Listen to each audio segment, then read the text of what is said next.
Blog Talk Radio.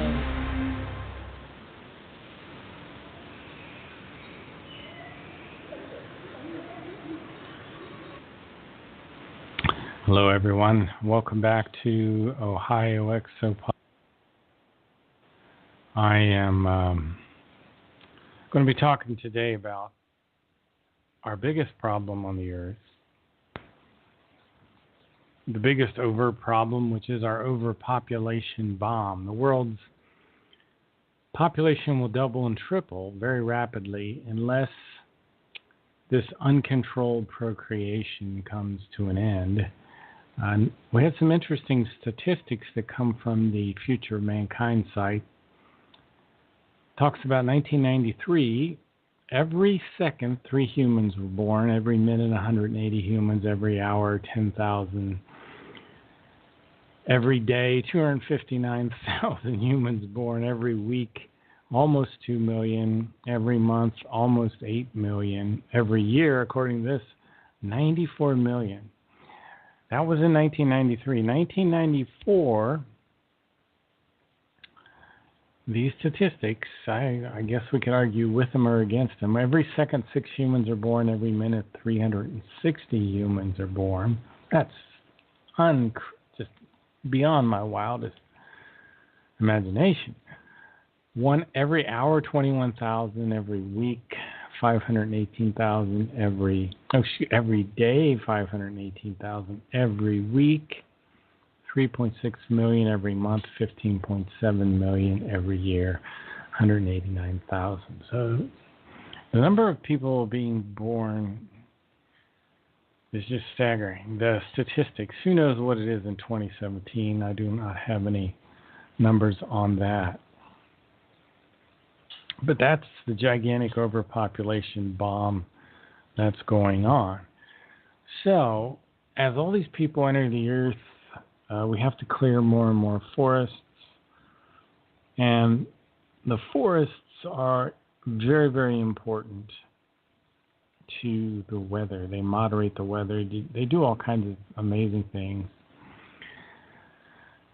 So these storms that we're getting, like Hurricane Harvey, are in some ways related to overpopulation. And in fact, you could see this is one of the things that the Maya prophecies told us would increase are these hurricanes, including the fires. And there are some really bad fires that are going on again out west. Haven't been covering it, but I should. August 2017, Hurricane Harvey, I think it started then. Right now it's the 4th of September, and it's really currently active. It made landfall in Texas. It is a Category 4 hurricane. This is the first major hurricane to make landfall in the United States since 2005. It's dumped a total of almost 52 inches of rain in various areas in Texas. It holds the record for the highest precipitation total for a tropical cyclone in the contiguous United States. The sustained winds of 110 miles an hour, gusts of wind up to 140 miles per hour. The drone footage will show you water in some areas that's 12 feet deep.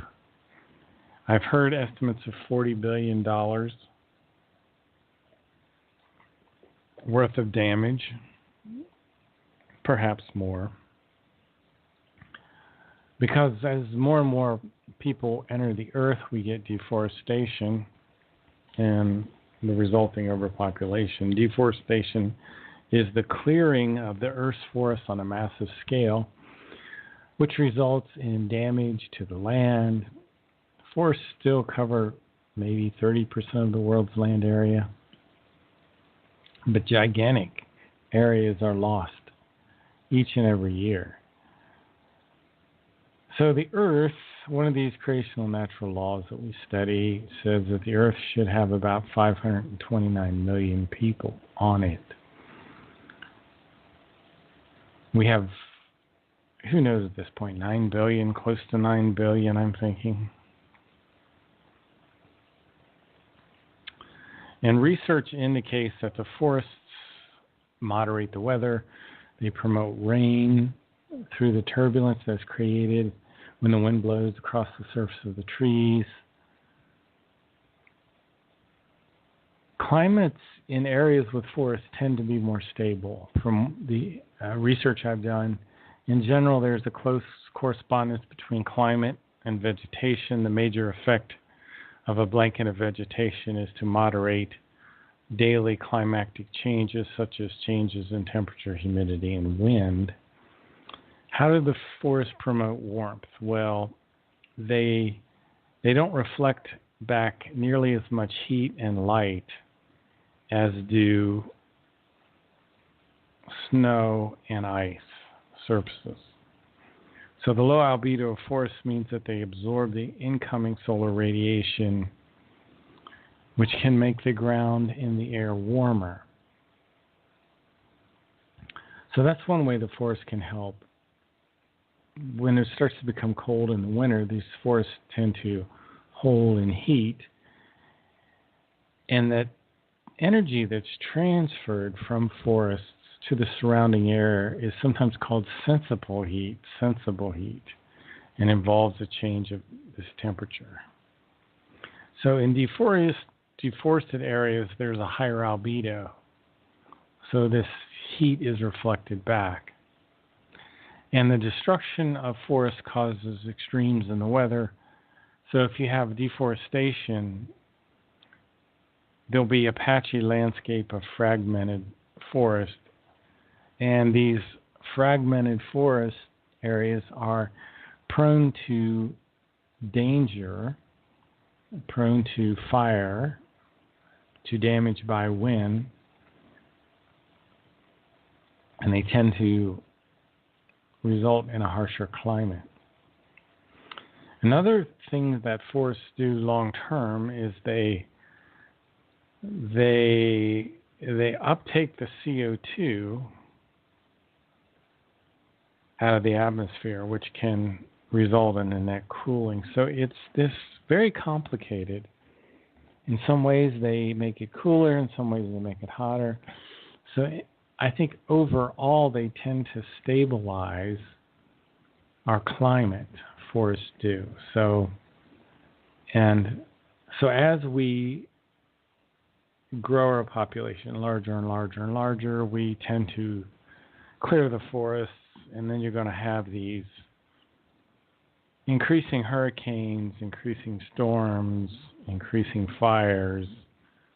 It's not good at all. So, and I've been listening to this fella, Edward Albert Meyer out of Switzerland, who's been warning us for many decades about this.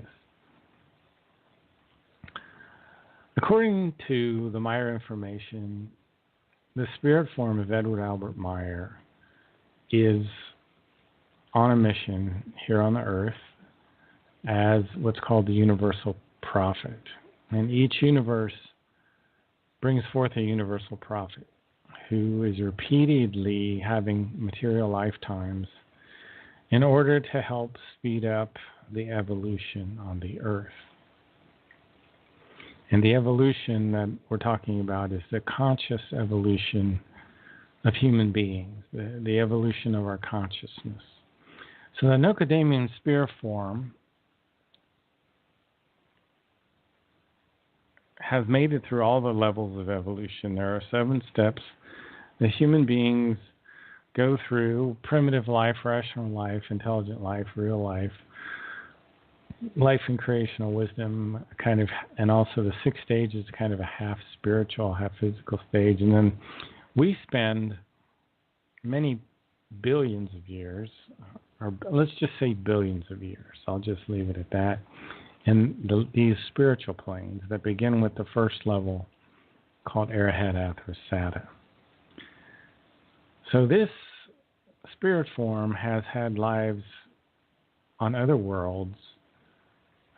For example, 9.6 billion years ago, the spirit form that is now in Edward Albert Meyer incarnated as someone called Nocadamian, who lived on a planet named Sadar that was in a galaxy called the Lyran Galaxy, which was some 3 billion light years away.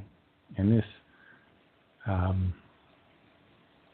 don't think this galaxy even exists still.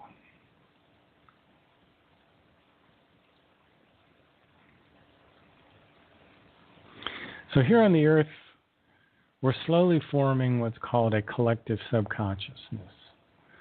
And knowledge can be passed to human beings via this collective subconsciousness. And this is very important because I think much of the Maya information, and this is purely my speculation, initially will be passed through the collective subconsciousness. So the information that I'm talking about in this show now that people will listen to in the archives, it won't so much be passed on consciously as subconsciously in many ways.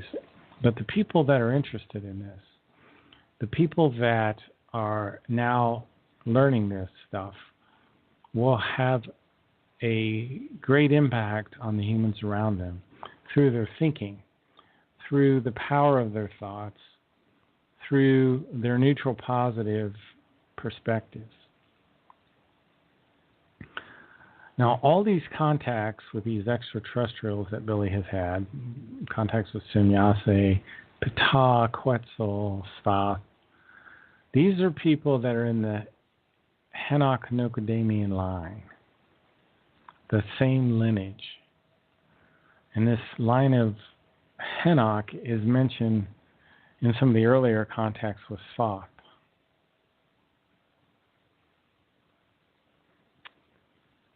So the spiritual teaching, which was originally the teaching of Nokodamian and Hanok, were also teachings of the former personalities of Edward Albert Meyer, the people that we call Enoch, Elijah, Isaiah, Jeremiah, Emmanuel, and Muhammad. Now, there was another individual. By the way, there were, I believe, 4 different Hanok with Henoch, and there was a Hanok with a K. There was also a Semyasa in this line. There were actually 2 Semyasas. We don't know which exactly was in the line of Nokodamian. There's a Semyasa 1, who was here 389,000 years ago during the time of the Illyrians. He fathered the first Adam. Then there was a Semyasa 2, who's sometimes referred to as the demigod, and he was here during the time of Atlantis and Lemuria, and he fathered what's called the second Adam. So there are 2 Adams on the Earth. This information is talked about more in Contact Report 9. So other people in this lineage include Hanok the first, second, and third, and I believe there was a 4th. Hanok is where the Hanok prophecies come from. And at the time that Hanok was here, the North Pole was very unusual. It was a place of a wondrous climate with tropical vegetation and oranges and apples and all kinds of fruit trees, and it was a climate very similar to present-day Florida. And that information is mentioned in Contact Report 39. Elijah, also known as Elijah, known as the lover of creation, he was flown to Srinagar, Kashmir in India on a beam ship.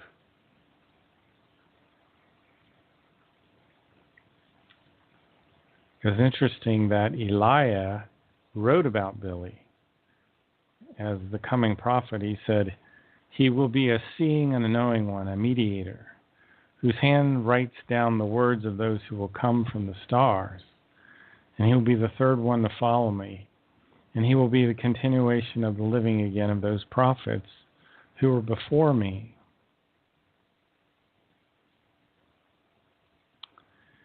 Then there was Isaiah, known as the creational healing one, with Ishwish healing, who was born in 772 BC.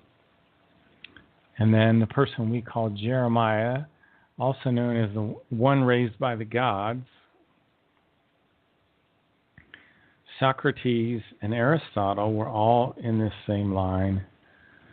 And then Emmanuel, who today we unfortunately call Jesus, even though there was no letter J at that time in the ancient world. You could argue that his name was Yeshua or Jesus or Emmanuel, but you can't even argue logically that his name is Jesus, although everyone calls him Jesus today.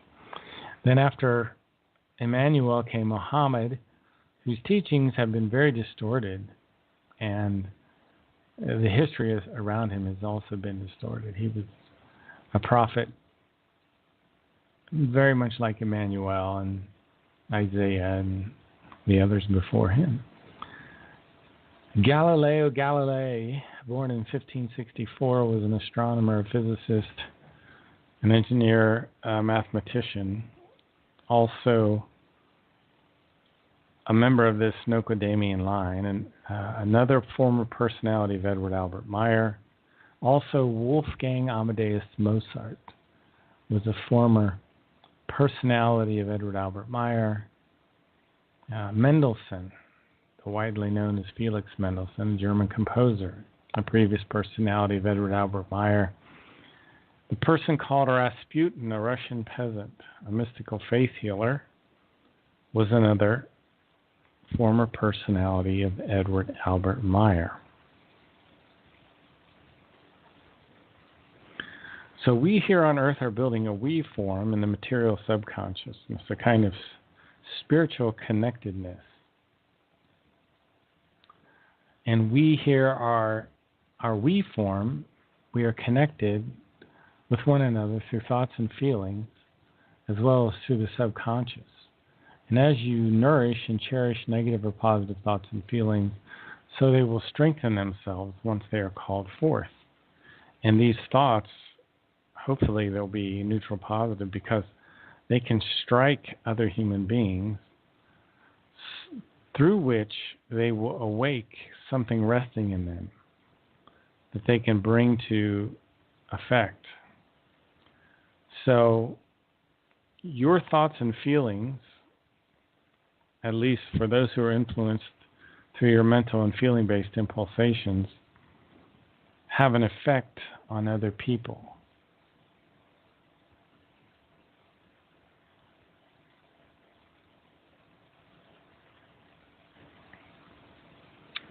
Billy's first contact was with an extraterrestrial human being named Thoth, who was nearly 1,000 years old, that landed a strange silvery-colored pear-shaped craft in Switzerland, in northern Switzerland, in about 1945, took young Edward Albert Meyer for more than one trip, taught him about his previous lives, taught him spiritual telepathy, also taught him many principles related to the spiritual teachings.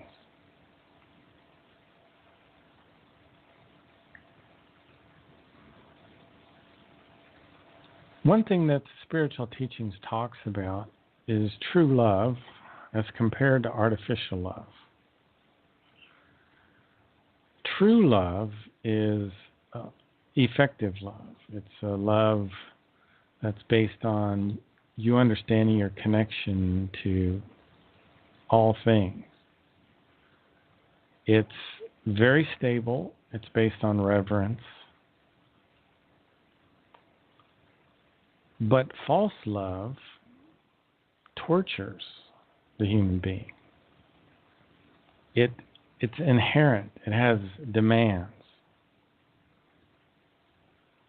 And this false love that tortures the human being often causes us to go against our will. This is the wrong form of love. It's artificially created in order to fulfill emotional and wishful lusts.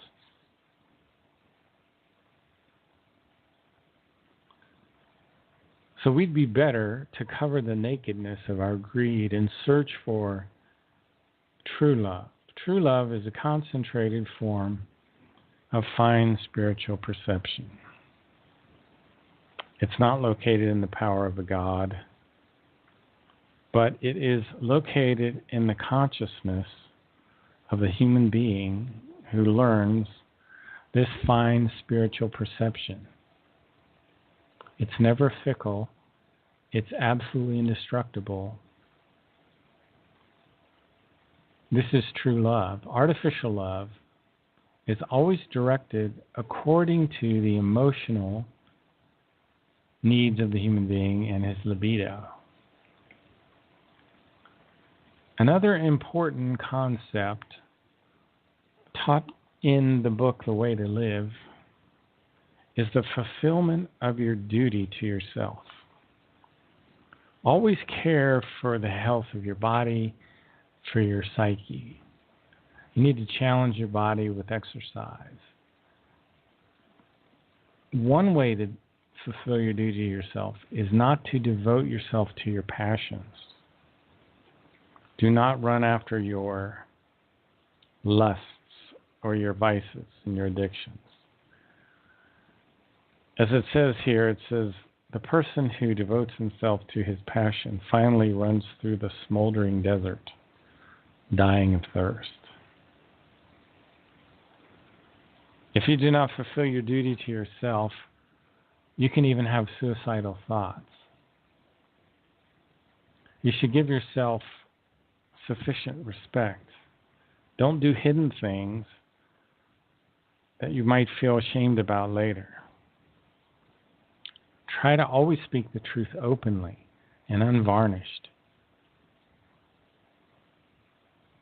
And in other things I've read lately, he talks about it's necessary to be very plain about your thinking and in your speech, not to be diplomatic, but to be very open and plain. He also says, your clothes speak for yourself. Fulfill your duty to yourself. Don't let yourself become ragged. Don't lose confidence in yourself.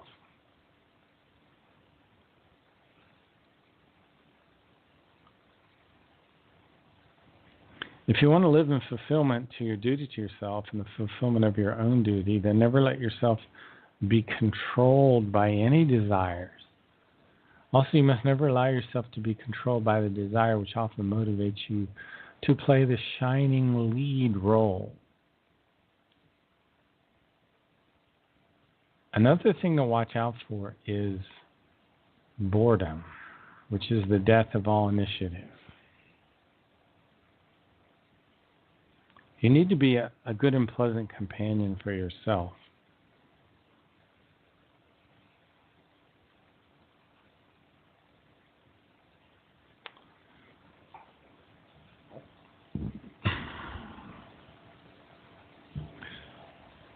Edward Albert Meyer is an 80-year-old man. He's living in Switzerland. He's living in northern Switzerland in a place called Hinterschmid-Rudia, a tiny mountain village that's nestled among the pine forests in the mountains of northern Switzerland. He, as I said before, is known as the universal prophet. He has had extraterrestrial contact since about the age of 5 years old. He's had 3 major mentors, a man named Svath, a woman named Asket, and another woman named Semyase.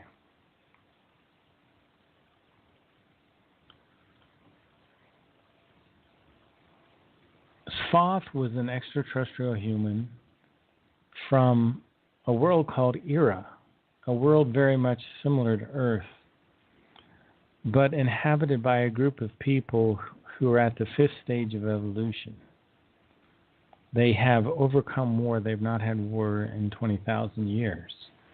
They can travel freely throughout the universe. They have no crime or disease on their planet. They live according to these creational natural laws, like I started the show out talking about population. Their planet is very Earth-like, and they have a population of about 529 million or so.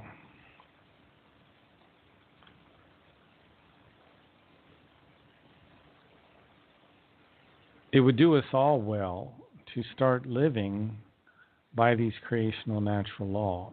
I mean, it's one of the goals of the spiritual teaching.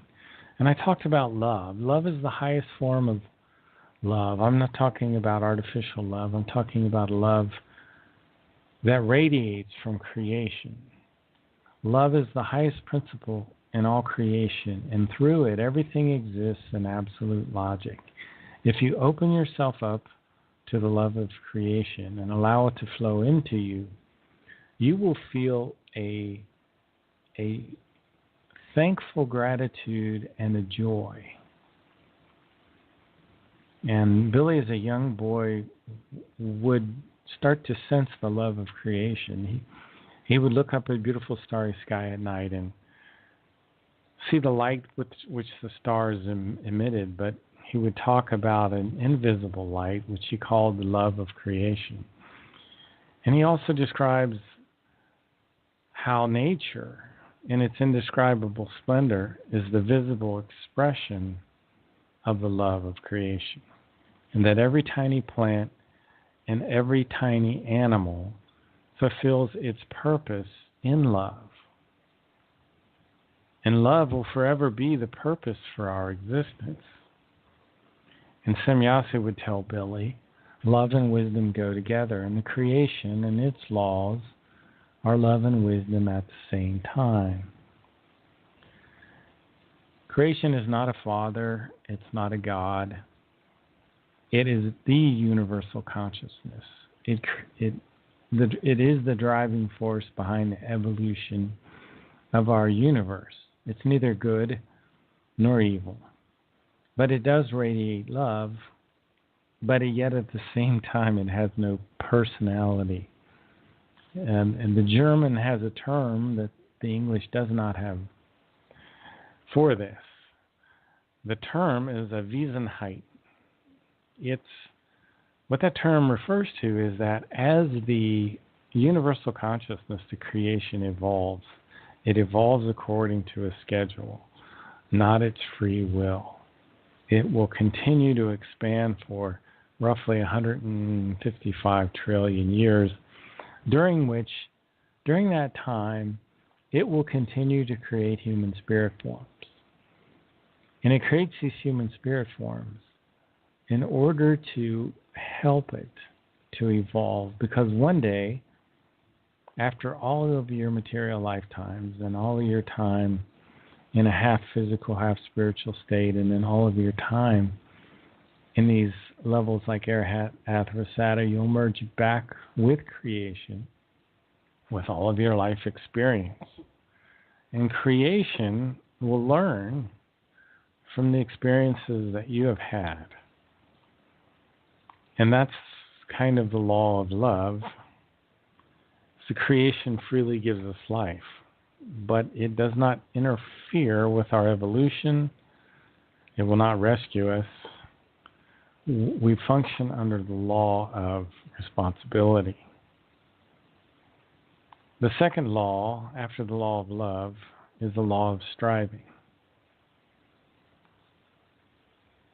The law of striving says we all have to work. It's the fundamental law of all evolution. Without striving, there is no life.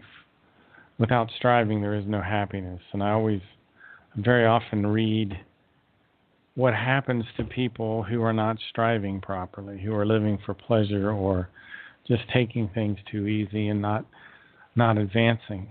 It says to be without striving means unwillingness and affliction. Affliction is inhibited striving, inhibited life, but inhibited striving, inhibited life bring inhibited evolution, stagnation, hopelessness, grief, confusion, irrationality, joylessness, cognitionless, unpeace, disharmony, lovelessness, resentment, lies, self-deceit. It goes on and on and on. So I would say this to myself, as well as everyone else. We need to get to work. Striving requires an expenditure of effort. It must be achieved through hard work. Striving is not simply dropped into one's lap. We have to strive to learn the Maya material. We have to strive to earn money. We have to strive to do our duties to creation, to people.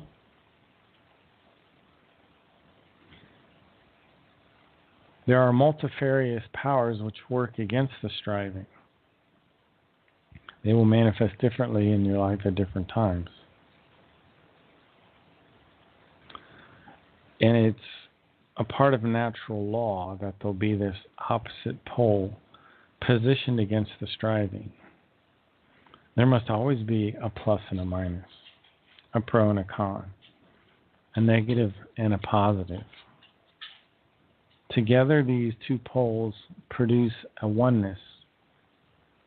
Striving is part of the oneness of life. Isn't it quite interesting the way these creational natural laws work together? Striving creates a oneness, the oneness of the negative and the positive. The oneness coincides with the law of love. And to be effective in your striving, you need to be harmonious in your thinking. What does that mean? Well, it means you're neutral positive in your thinking. A neutral positive thinker says, I am confident, I'm optimistic, I'm relaxed, I'm cheerful, I'm thankful, I'm enthusiastic, I'm in harmony. That's the law of harmony. Good thoughts lead to good feelings. Good feelings will lead to good habits. You'll develop good habits, and you'll do these productive things automatically. That's the law of harmony in action. And good habits will lead to good circumstances in your life. You are not the victim of circumstances. You have, through the power of striving, the power of love, and the power of harmony in your own spirit, the ability to overcome any circumstances that you're faced with. You're the master of your own destiny. You're the master of your own life. Constructive thoughts form a calmness. It is the nature of thoughts that by their might alone, every conceivable thing can be brought to fruition. And as you use the law of striving and the law of harmony and the law of love to bring these things into fruition, then you'll have the law of prosperity and abundance. Every life form, every human being has everything plentiful and abundance to be able to live and evolve. Unfortunately, if you don't live in the law of striving or the law of harmony, you're not going to experience the law of prosperity and abundance.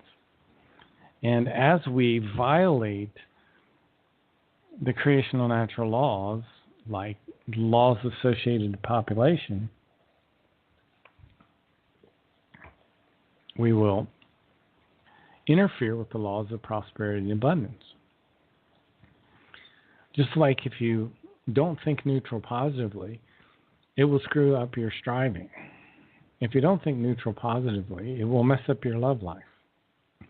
You see, all these principles and laws are interchangeable with each other. These are not the laws created up by the Meyer case. These are the laws of the universe by creation. There is something called the creation spirit energy that interweaves throughout the entire universe. The universal consciousness is laced with this energy. It's an intelligence of its very own. It's not like human intelligence. This intelligence has the ability to bring forth life forms. This spirit energy enlivens everything, from bacteria, microbes, to human beings. Even the stones and the sand and the water have this spirit energy in them. Now you have this pure spirit energy in you as well. It flows throughout your body. It's from your spirit form. Your spirit form rests in the middle of your brain in an area called the superior colliculus. It's the part of you that never dies. It remains after birth. It's a minute piece of creation. It comes into the body of the fetus at 21 days after the sperm fertilizes the egg. It's no larger than needlepoint, yet its energy spreads out over the whole body, inside and out. And when people die, the spirit energy is still in them for 3 hours, and that's why they can do organ donation. We have a spiritual consciousness.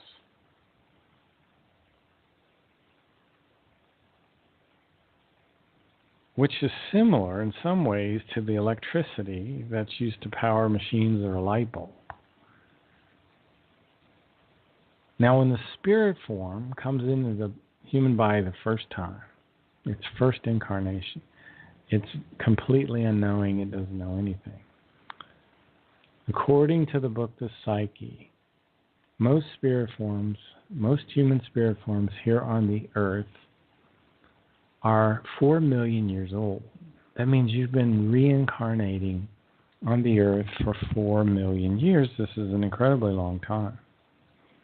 You will incarnate into a physical body some 40 to 60 million years.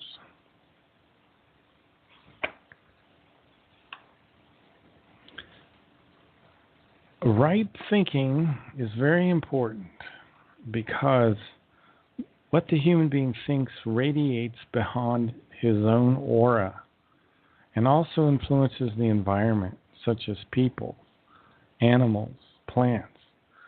Your radiated neutral positive thinking, your healthy thinking, your love, your wisdom, your discernment, all of this has a positive effect. If you radiate evil thoughts, such as worries and hatred, unsatisfaction, and so forth, it will have a boomerang effect on you. It will be hurled back to you, and those thoughts will strike us. They strike us back. Now, the same kind of thing happens with good thoughts, though, but when the good thoughts come back, they have a good effect. So your thought is interacting with the universe around you. That's how important your thoughts are. That's how important it is to pay close attention to your thought. Now, your thoughts also affect your body. You know, they have effect on your intestines and the stomach and the organs and the nerve. And you can have afflictions because of your incorrect thinking. Gallbladder problems, headaches, nervous trembling, gastric ulcers.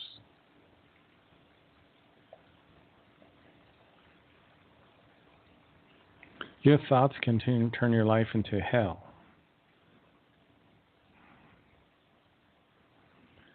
So what we're looking for here is learning to control our thought, to keep us from having heart condition and stomach disorders, to keep our adrenal glands from being overstimulated. Now, the term God is very much confused here on the earth. There's no God in the universe the way the religions teach, the Heavenly Father kind of thing that judges you and all that. That is not the way things work in the universe. You are the master of your own destiny. You don't have to be submissive. You shouldn't be submissive.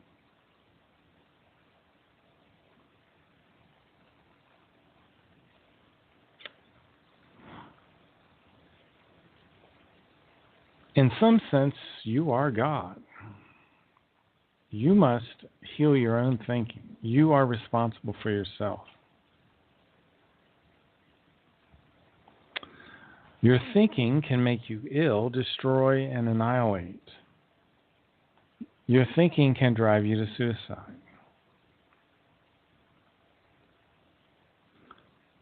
To that, the form of the thinking which drives the human being to self-destruction, the negative thinking. Thinking is a tremendous power which will form you into exactly what you think.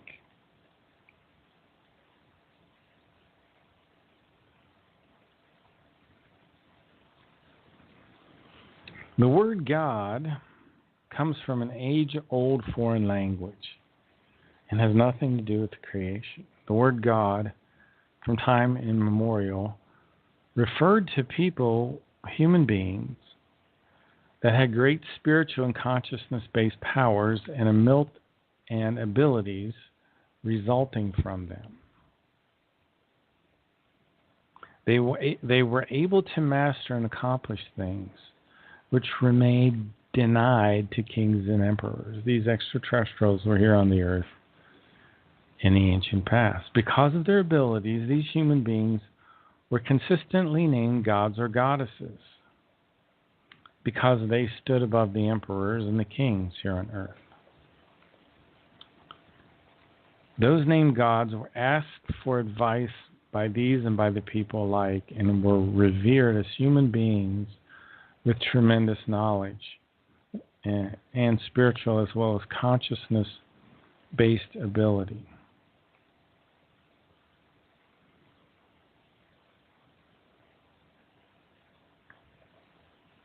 Now, these gods eventually died off, and they wandered off.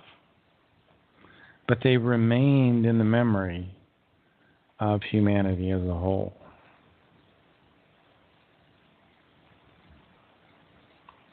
And we had clever leaders who seized upon these old lures and legends. And out of this arose the God concept that we have today in our religions. A God who was made responsible for all. And eventually, the same kind of thinking created a God who was responsible for all the evil.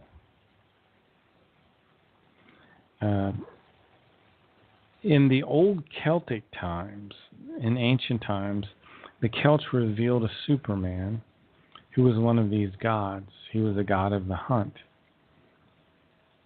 And he had these incredible spiritual and consciousness-based powers for the benefit of the people of the hunt. And this individual had two horn-like growths that came out of his skull. He was named Tubal. And he became the devil over time. His name was changed to the devil. And the religions seized upon this idea. So that's what we have now. We have religions based on misunderstandings.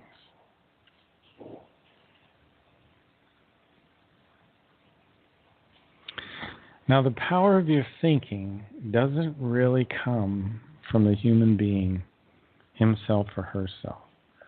But the thinking is an impetus that does not come from you. It streams in the spirit and through your consciousness, coming out of the immeasurable expanses of space. So somehow our thinking, the power of our thinking, stems from the wealth of the spirit of the what's called the life of the creation. The creation is responsible for all life in the universe. For the human being, this mysterious life, the creation, embodies the actual breath of life, which is universally given to all.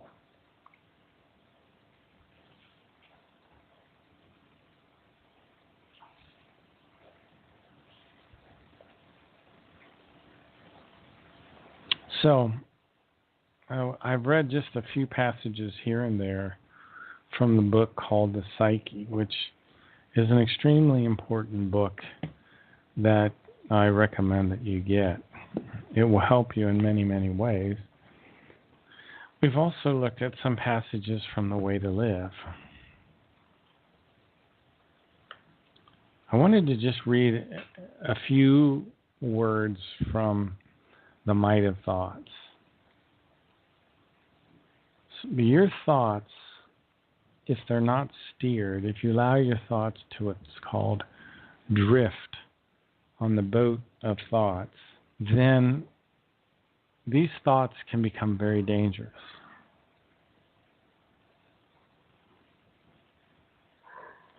So you need to learn to steer your thoughts. We all need to learn to steer our thoughts for this reason. Let me just read this quickly. Then, as a rule, also bound with that are unconscious thought processes, through which the feelings are unconsciously steered and are kept strong or weak. And naturally, also emotions can manifest in this way. So there's unconscious thoughts as well as conscious thoughts that you need to be aware of. It's the unconscious thoughts. Sometimes they get you. The unconscious is the part of the psyche that's lying before the consciousness. It's like a clerical assistant. It takes in impulses, perceptions. So the unconscious, like if you put your hand on a hot stove, then you'll pull your hand back. That's all done unconsciously, automatically. So there's conscious thoughts as well as unconscious thoughts. And these are two of the things that we're dealing with here on the earth. So, well, I hope some of these thoughts and these concepts will be useful to you as you go on from day to day. I thought I would cut it a little short today and just share a few concepts with you. You've been listening to Ohio Exopolitics. I'm your host, Mark Snyder. Thanks for listening.